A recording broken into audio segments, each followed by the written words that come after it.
Syederalun Kementerian Agama menilai secara hisab posisi hilal di Indonesia saat sidang isbat 1 Syawal 1443 Hijriah mendatang sudah bisa terlihat. Berikut informasi selengkapnya.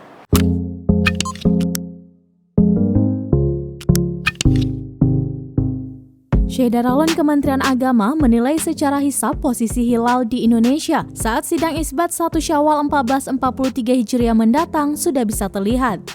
Direktur Jenderal Bimas Islam Kemenak Kamarudin Amin mengatakan posisi hilal pada sidang isbat yang akan diadakan pada Minggu 1 Mei 2022 mendatang sudah memenuhi kriteria baru yang ditetapkan Mabims atau Menteri Agama Brunei, Indonesia, Malaysia, dan Singapura.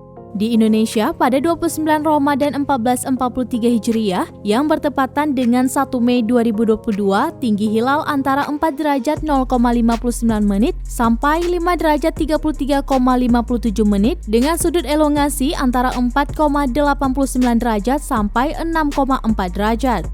Artinya, secara hisab, pada hari tersebut posisi hilal awal Syawal di Indonesia telah masuk dalam kriteria baru Mabims. Ia menjelaskan, sidang isbat yang akan diselenggarakan di kantor Kementerian Agama akan didahului proses pengamatan hilal yang dilakukan di 99 titik lokasi di seluruh Indonesia.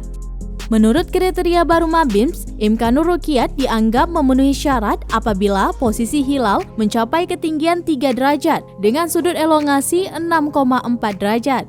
Kriteria ini merupakan pembaruan dari kriteria sebelumnya, yakni 2 derajat dengan sudut elongasi 3 derajat yang mendapat masukan dan kritikan.